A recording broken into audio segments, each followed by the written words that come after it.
Dear fellow human, I think by now you're sensing that something does not seem right. But I also think that poorly argumented conspiracy theories have caused you to stay far from the fear-mongering media and conspiracy theorists alike. But please listen, because as you're watching, millions fall into poverty because of the corona measures of the past year. Even if the greatest economic crisis in history has not affected you yet, it will only be a matter of time until the rippling effects will hit you as well. This is not fear-mongering, but it's a harsh reality. I also think we might mitigate the damage and may even do better provided we are informed correctly about our situation.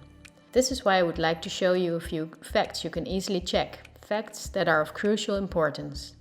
Less than a handful of big corporations dominate every aspect of our lives.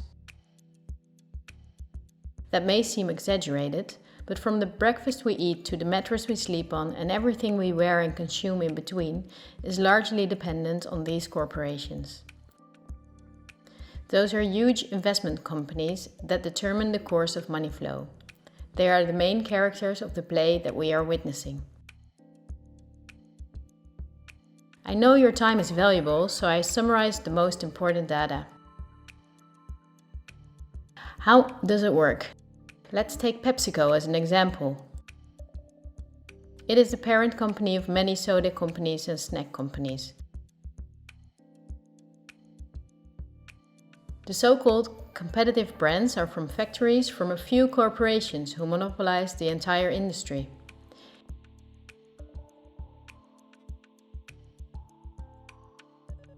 In the packaged food industry, there are a few big companies, like Unilever, the Coca-Cola company, Mondelez and Nestlé. In the picture you see that most brands in the food industry belong to one of these corporations. The big companies are on the stock market and have the big shareholders in the board of directors.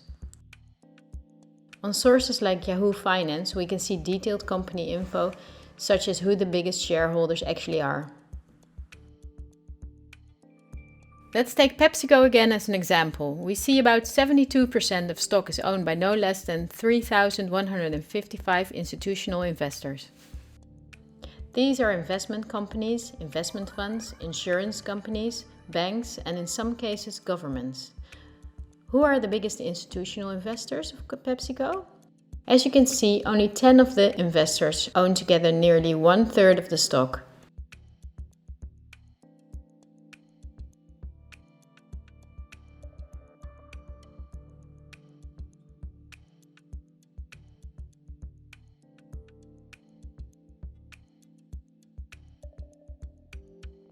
The top 10 of investors together amount to a value of $59 billion. But out of those 10, only 3 own more stock than the other 7. Let's remember them and look up who owns the most stocks of the Coca-Cola company, the biggest competitor of Pepsi.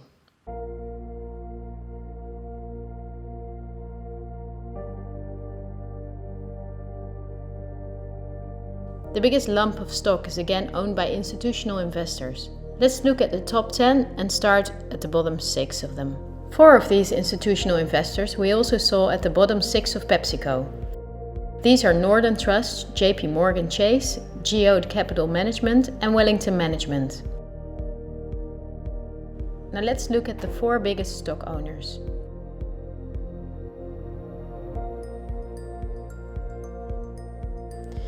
They are BlackRock, Vanguard and State Street. These are the world's biggest investment firms, so PepsiCo and Coca-Cola are not competitors at all. The other big companies that own a myriad of brand names like Unilever, Mondelez and Nestlé are from the same small group of investors. But it's not only in the food industry that their names come up. Let's find out on Wikipedia which are the biggest tech companies.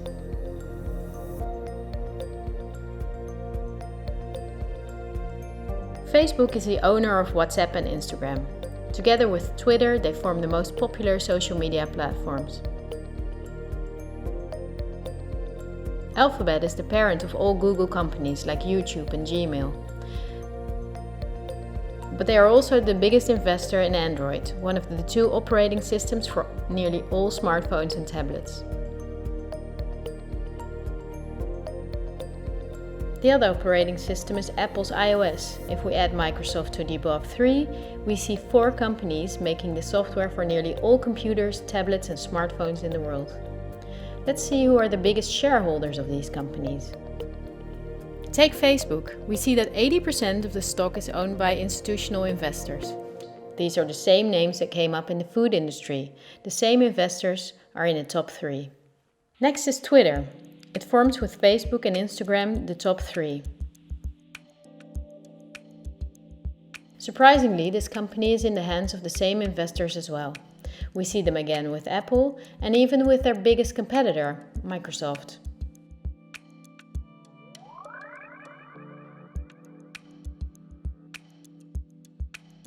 Also, if we look at other big companies in the tech industry that develop and make our computers, TVs, phones and home appliances, we see the same big investors that together own the majority of the stock.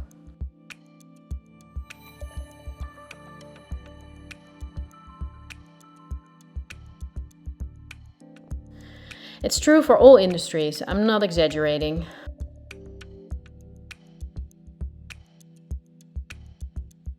One last example. Let's book a holiday.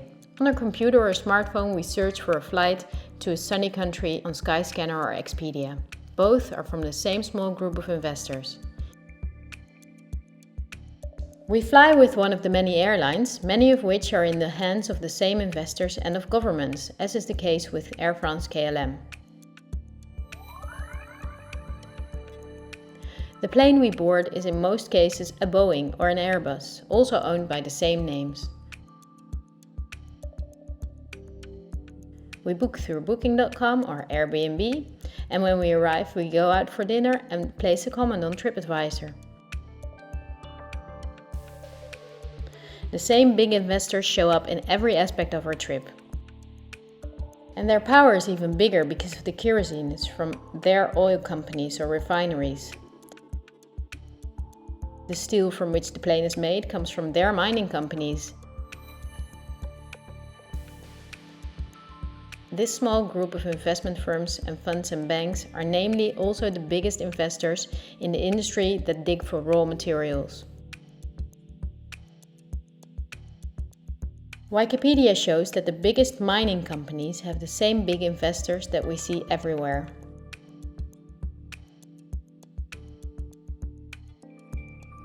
Also the big agricultural businesses on which the entire food industry depends. They own Bayer, the parent company of Monsanto, the biggest seed producer in the world.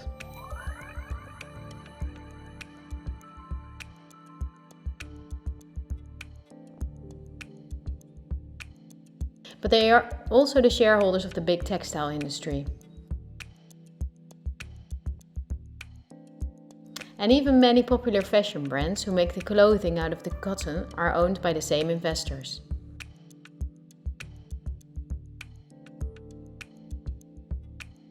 Whether we look at the world's biggest solar panel companies or oil refineries, the stocks are in the hands of the same companies.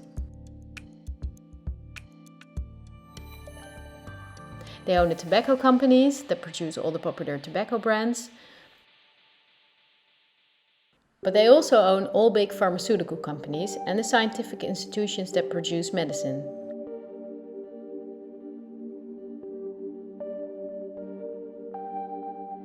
They own the companies that produce our metals and also the entire car, plane and weapon industry, where a great deal of the metals and raw materials are used.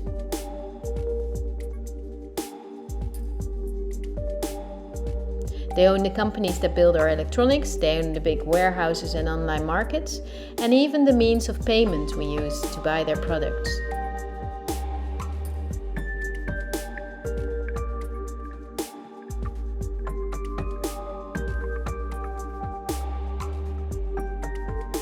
To make this video as short as possible, I only showed you the tip of the iceberg. If you decide to research this with the sources I just showed you, then you will see that most popular insurance companies, banks, construction companies, telephone companies, restaurant chains and cosmetics are owned by the same institutional investors we have just seen.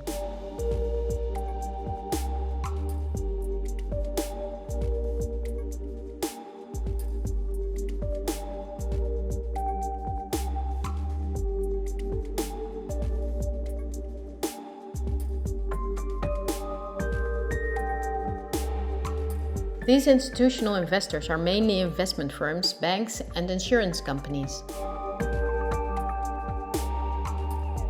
In turn, they themselves are owned by shareholders, and the most surprising thing is that they own each other's stocks.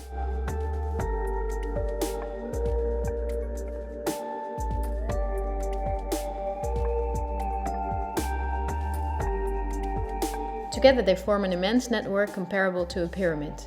The smaller investors are owned by larger investors. Those are owned by even bigger investors. The visible top of this pyramid shows only two companies whose names we have often seen by now. They are Vanguard and BlackRock. The power of these two companies is beyond your imagination. Not only do they own a large part of the stocks of nearly all big companies, but also the stocks of the investors in those companies. This gives them a complete monopoly.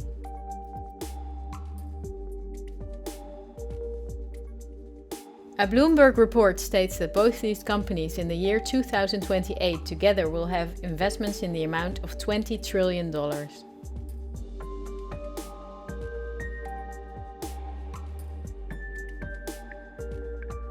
That means that they will own almost anything. Bloomberg calls BlackRock the fourth branch of government because it's the only private agency that closely works with the central banks. BlackRock lends money to the central bank, but it's also the advisor. It also developed the software the central bank uses. Many BlackRock employees were in the White House with Bush and Obama. Its CEO Larry Fink can count on a warm welcome from leaders and politicians. Not so strange if you know that he is the frontman of the ruling company. But Larry Fink does not pull the strings himself. BlackRock itself is also owned by shareholders. Who are those shareholders? We come to a strange conclusion. The biggest shareholder is Vanguard. But now it gets murky. Vanguard is a private company and we cannot see who the shareholders are.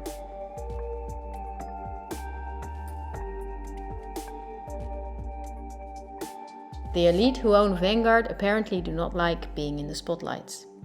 But of course they cannot hide from who is willing to dig.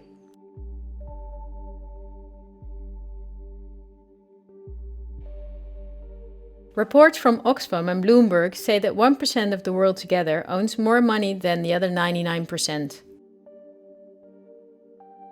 Even worse, Oxfam says that 82% of all earned money in 2017 went to this 1%.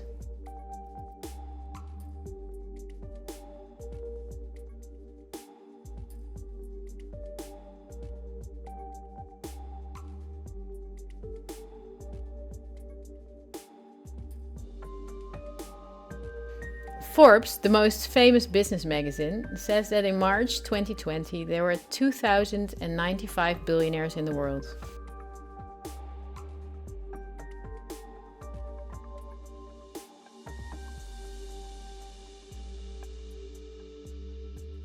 This means that Vanguard is owned by the richest families in the world. If we research their history, we see that they have always been the wealthiest, some of them even before the start of the Industrial Revolution. Because their history is so interesting and extensive, I will make a sequel. For now, I just want to say that these families, of whom many are in royalty, are the founders of our banking system and of every industry in the world.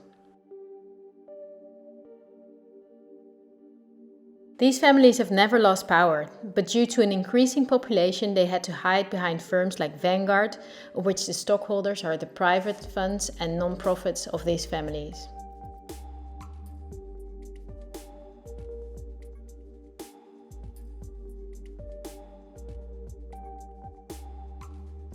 To clarify the picture, I have to explain briefly what non-profits actually are.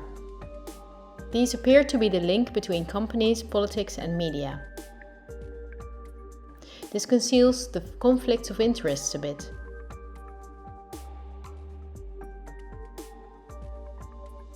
Non-profits, also called foundations, are dependent on donations.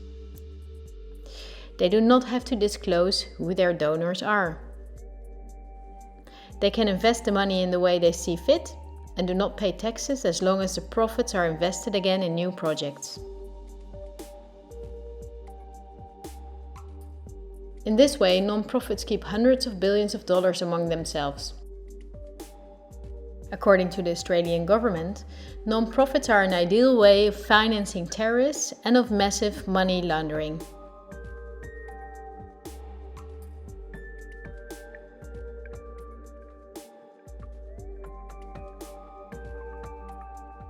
The foundations and funds of the families that are the richest stay in the background as much as possible. For issues that get much attention, the foundation of philanthropists are used that are lower in rank but very rich. I want to keep it short, so I will show you the 3 most important ones that connect all industries in the world.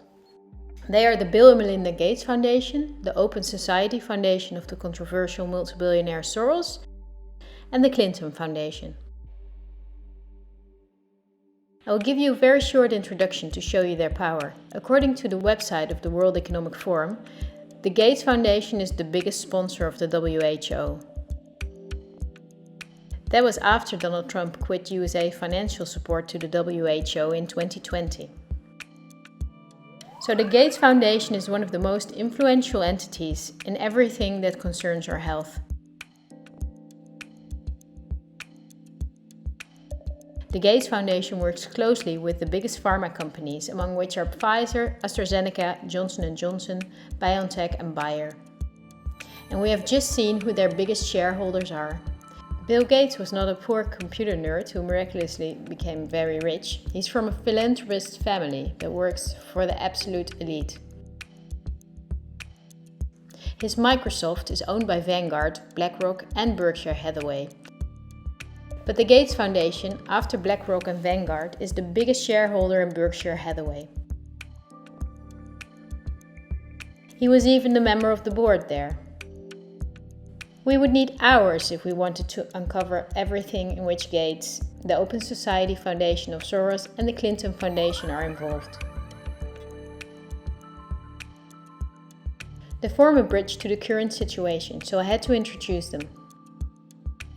We need to start the next topic with a question. Someone like me, who never makes videos, can with an old laptop objectively show that only 2 companies hold a monopoly in all industries in the world. My question is, why is this never talked about in the media?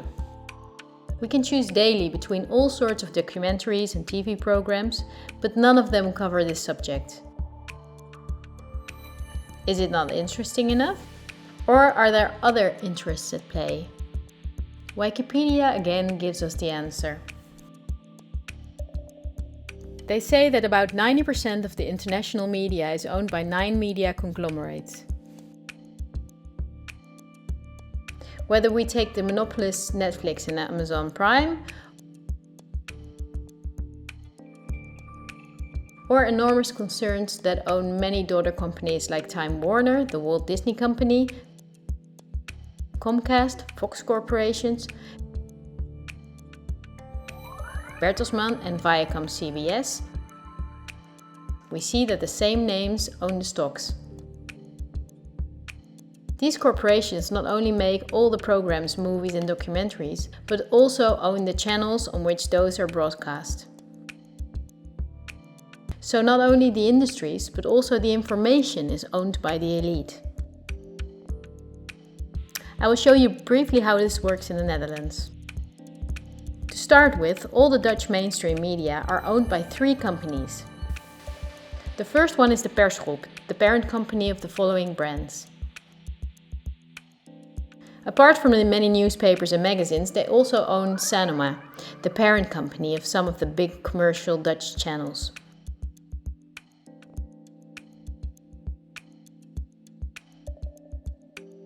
Many media outlets from abroad, like VTM, are also owned by the Persgroep. The second one is Mediahuis, one of Europe's biggest media concerns. In the Netherlands, Mediahuis owns the following brands: Until 2017, also Sky Radio and Radio Veronica were owned by Media House, as were Radio 538 and Radio 10. And then there's Bertelsmann, which is one of the 9 biggest media firms. This company owns RTL, that owns 45 television stations and 32 radio stations in 11 countries. But Bertelsmann is also co-owner of the world's biggest book publisher, Penguin Random House.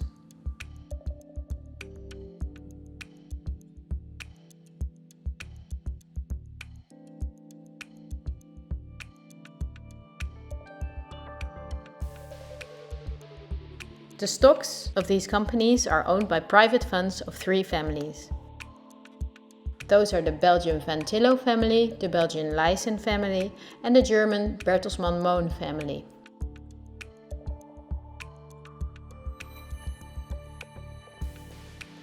All 3 families sided with the Nazis in the war, according to Wikipedia. For this reason, the Telegraaf, the Lyssen newspaper, was temporarily forbidden in the Netherlands after the war. To complete this overview, look at where the news comes from.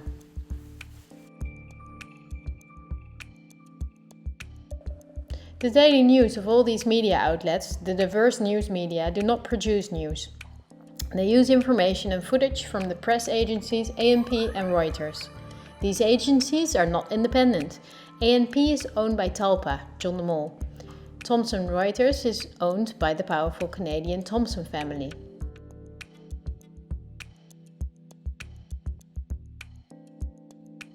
The most important journalists and editors working for these agencies are a member of a journalism agency like the European Journalism Centre.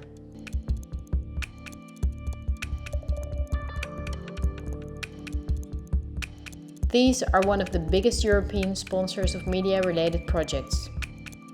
They educate journalists, publish study books, provide trainee spaces and press agencies, and work closely together with the big corporations Google and Facebook. For journalistic analysis and views, the big media use Project Syndicate. This is the most powerful organization in the field.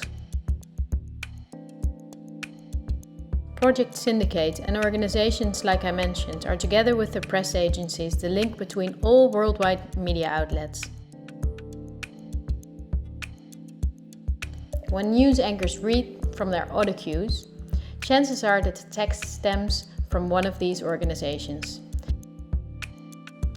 That is the reason that worldwide media shows synchronicity in their reporting. One-sided news stories plaguing our country. The sharing of biased and false news has become all too common on social media.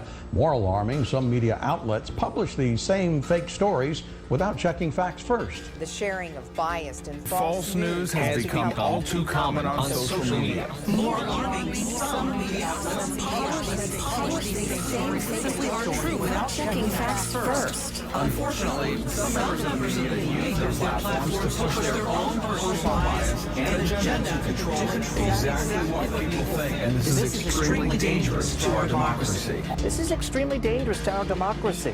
This is extremely dangerous to our democracy. This is extremely dangerous to our democracy. This is extremely dangerous to our democracy. This is extremely dangerous to our democracy. This is extremely dangerous to our democracy. This is extremely dangerous to our democracy. This is extremely dangerous to our democracy. This is extremely dangerous to our democracy. This is extremely dangerous to our democracy.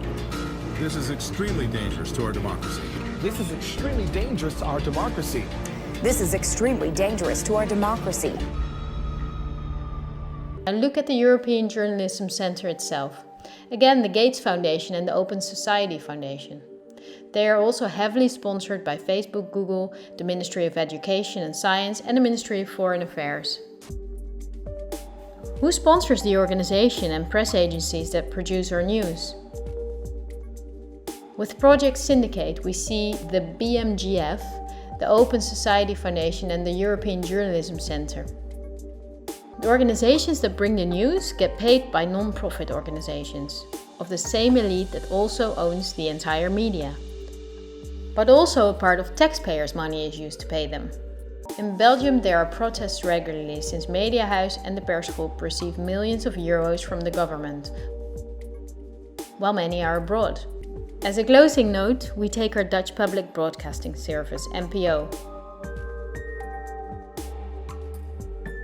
Criticism that it is a mouthpiece of the government, that in itself could be a mouthpiece of the big corporation, is not unfounded. The chairman of the supervisory board of the NPO is Tjibbe Joustra. He wrote the electoral platform for the VVD, a right-wing liberal party.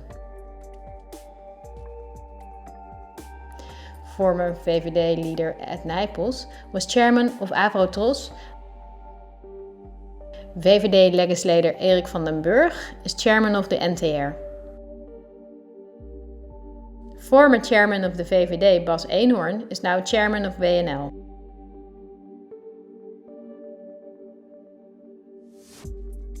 Former PvdA State Secretary Martijn van Dam controls the distribution of benefits to the NPO and sits in the board of the NPO.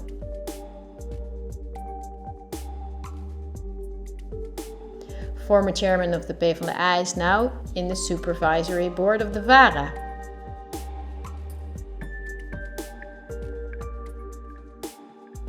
CDA politician Paul Roep is chairman of the supervisory board of KRO-NCRV. The partner of D66 minister Ollegren, Irene van Brekel, is editor-in-chief of the news comedy Lubach.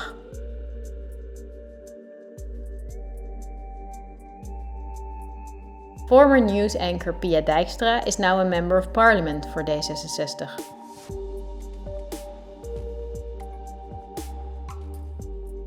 Well, this was a lot to chew on, and I tried to make it as short as I could. I only used examples that I thought were necessary to create a clear overview. This helps to better understand our current situation, that can shed new light on past events.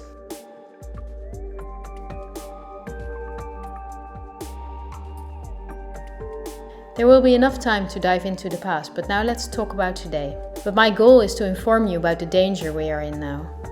The elite governs every aspect of our lives, also the information we get, and they depend on a cooperation to connect all industries in the world to serve their interests. This is done through the World Economic Forum, among others, a very important organization.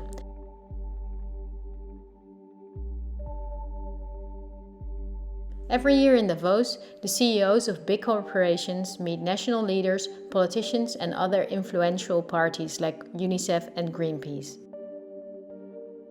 In the supervisory board of the WEF is former President Al Gore, our own Minister Kaag, Fijke Sijbesma, chairman of the Royal Dutch State Mines, and the commissioner of DNB, the Dutch bank.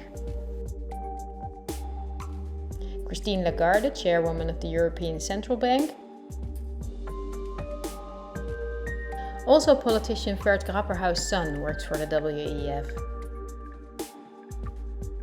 Wikipedia says that the annual fee for members is €X.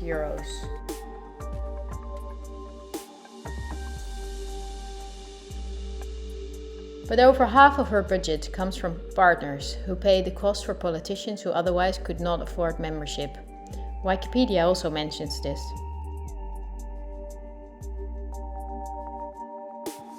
According to critics, the WEF is for rich businesses to do business with other businesses or with politicians. For most members, the WEF would support personal gain instead of being a means to solve the world's problems. Why would there be many world problems if the industry leaders, bankers and politicians from 1971 onwards have gathered every year to solve the world's problems? Isn't it illogical that after 50 years of meetings between environmentalists and the CEOs of the most polluting companies, nature is gradually doing worse, not better? That those critics are right is clear when we look at the main partners that together make up more than half of the budget of the WEF.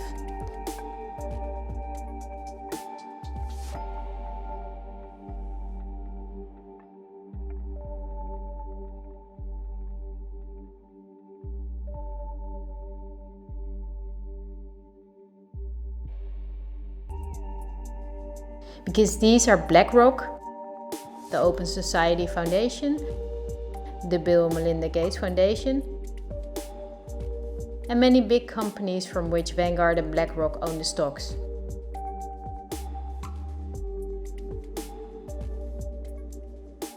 Chairman and founder of the WEF is Klaus Schwab, a Swiss professor and businessman.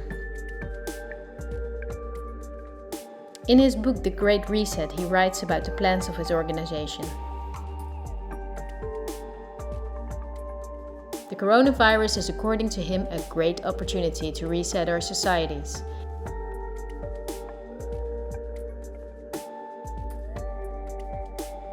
He calls it Building Back Better. The slogan is now on the lips of all globalist politicians in the world. Historical moment, a crucial moment to rebuild the future, to reset our policies. We also want to work together on building back better. I call it Build Back Better. But the COVID-19 pandemic can also be a moment for resolving long-standing conflicts and addressing structural weaknesses. It's certainly a major crisis, but it also offers us a unique opportunity. 4 sets of priorities can guide the response to build back better. To build back a better world. But also to build back better. This pandemic has provided an opportunity for a reset. And achieve the Sustainable Development Goals. Our old society must switch to a new one, says Schwab.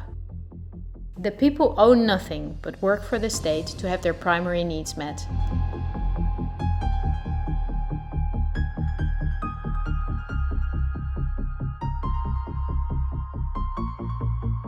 The WEF says it's necessary, for the consumption society the elite forced upon us is not sustainable anymore.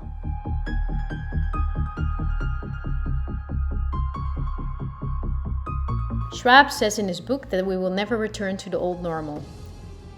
And the WEF published a video recently to make clear that by 2030 we will own nothing, but we will be happy.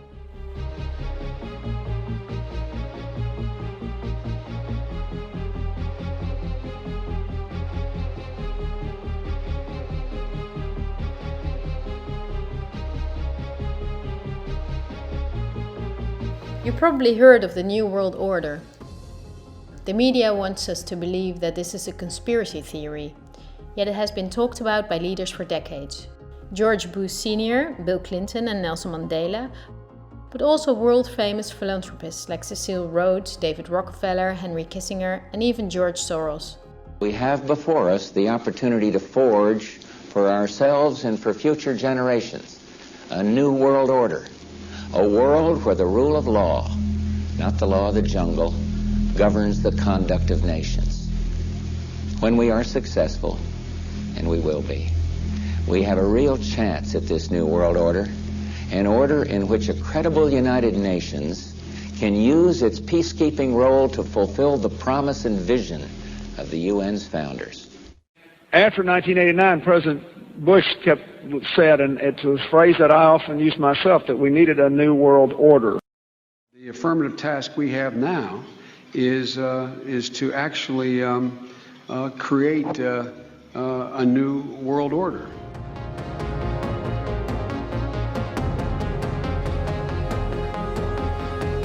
The UN presented in 2015 their controversial Agenda 2030. It is almost identical to the Great Reset of Klaus Schwab.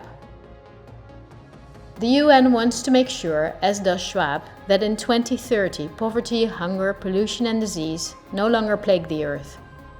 Sounds nice, but wait till you read the small print. The plan is that Agenda 2030 will be paid by us, the citizens. Just like they ask of us now to give away our rights for public health, they will ask us to give away our wealth to battle poverty. These are no conspiracy theories. It is on their official website. It comes down to this. The UN wants taxes from Western countries to be split by the mega corporations of the elite to create a brand new society. It's a new infrastructure because fossil fuels are gone in 2030. For this project, the UN says we need a world government, namely the UN itself.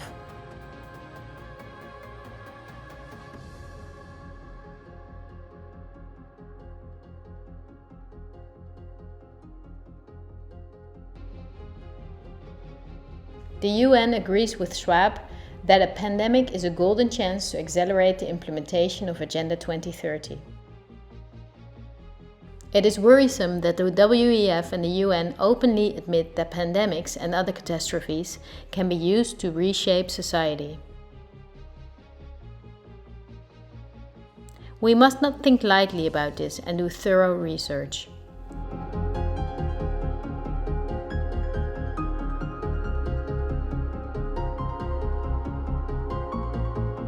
On Friday, October 18, 2019, months before the pandemic was announced, a gathering was held in the Pierre Hotel in New York City.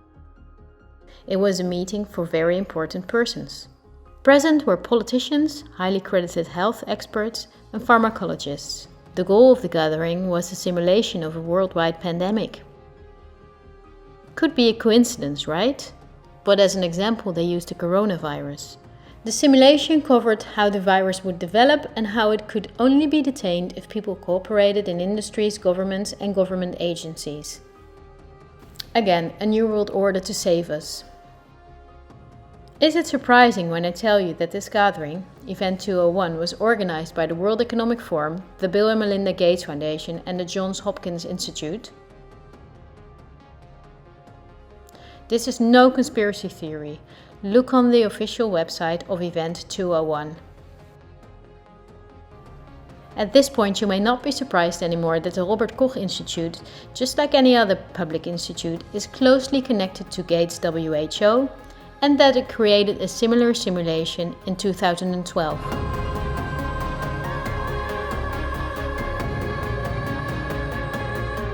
Just like in Event 201, they took a coronavirus as an example. In this simulation, the starting point was a food market in Southeast Asia. A coronavirus would jump from an animal to a human. In the simulation, it takes some weeks for the Chinese to discover the virus. In this way, it can spread all over the world. A simulation is made of the next 3 years of lockdowns, destroyed economies, and the impacts on society, riots and protests included. I won't go into the details, look it up on the website of the German government. Lastly, I would like to show you part of a talk of virologist Mark van Ranst, which he held on January 22nd, 2019 in Chatham House. The Chatham House organization is financed by the elite corporations and also by the Gates Foundation. This is an important non-profit in London where important figures gather to talk about the world's problems. The Chatham House Prize was given to Hillary Clinton, Melinda Gates and John Kerry. During the talk, our own Ab Oosterhuis is in the front row. Van Ranst explains how he misled the people during the swine flu. He triggered fear by death numbers without context and media manipulation. He laughs as he tells how he made sure that the vaccines of the pharmaceutical companies he was working for then were accepted by many fearful people. To tell you about my experiences being the crisis manager, the flu commissioner for Belgium and highlighting the communication aspects there. And then you have one opportunity to do it right. I mean, day one is so important. In day one, you start your communication with the press, with the people, and you have to do it right. I mean, you have to go for one voice, one message. In Belgium, they chose to appoint a non-politician to do that. I mean, I have no party affiliations, and that makes things a little bit, at that time at least, a little bit easier because you're not attacked politically, majority, minority. That doesn't come into play, and that was a huge advantage. The second advantage is that you can play in Brussels the complete naive guy and get a lot more done than you would otherwise be able to do. You have to be omnipresent that first day or the first days so that you attract the media attention. You make an agreement with them that you will tell them all, and if they call, you will pick up the phone. When you do that, then you can profit from these early days to get complete carpet coverage of the field, and they're not going to search for alternative voices there. And if you do that, that makes things a lot easier. And then you have to say, okay, well, we will have H1N1 deaths. Of course, that would be unavoidable. I used there Sir Donaldson's quote where he said that in the UK, By the peak of the epidemic, 40 people would die per day at the end of the summer. So 62 at that time million people in UK, 40 deaths a day. I worked it out for Belgium. That would be 7 deaths a day at the peak of the epidemic. I used that in the media. 7 Belgian flu deaths per day at the peak of the epidemic would be realistic. That is true in every year, even interpandemically. That is very, very conservative. However, talking about fatalities is important because when you say that, people say, wow, what do you mean? People die because of influenza? And that was a necessary step to take. And then, of course, a couple of days later, you had the first H1N1 death in the country, and the scene was set and it was already talked about. And then you had to pick who is going to be vaccinated first. And then, well, women and children first, whatever. I mean, risk groups, they were important. And then I misused the fact that the top football soccer clubs in Belgium inappropriately and against all agreements vaccinated they made their soccer players priority people. So I said I can use that because if the population really believes that this vaccine is so desirable that even the soccer players would be dishonest to get their vaccine. I said, okay, I can play with that. So I made a big fuss about this. This is Van Ranst is raving mad, but it worked. We could talk for hours about the virus of which the survival rate is 99.98% and about the incomprehensible rules that destroy our society. Millions of entrepreneurs are broke. Countless people died in loneliness, in care homes, separated from their families. This is no life. But we know enough facts now that place the corona rules in a much clearer perspective. The perspective of the elite. Big BlackRock and Big Vanguard do not benefit from borders, import taxes and real diversity. Only by means of fear and media manipulation can they contain us. The elite's not going to cure us from the diseases we got from their toxic foods or from the environmental pollution. If we did not get sick, the pharmaceutical industry would collapse. Nothing sells better than fear is the slogan of virologists like Van Ranst. You're going to be surprised, like I was, that we have often been warned. I think we're being run by maniacs. If anybody can put on paper what our government and the American government, etc., and the Russian, Chinese, what they are actually trying to do, I think they're all insane. But I'm liable to be put away as insane for expressing that.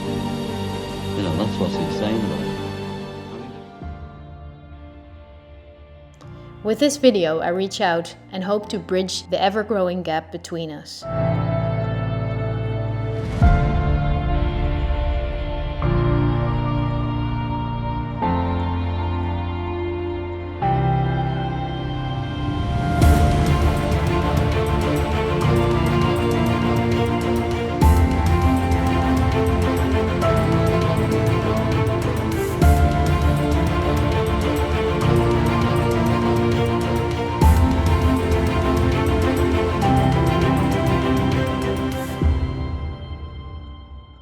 Thank you for listening.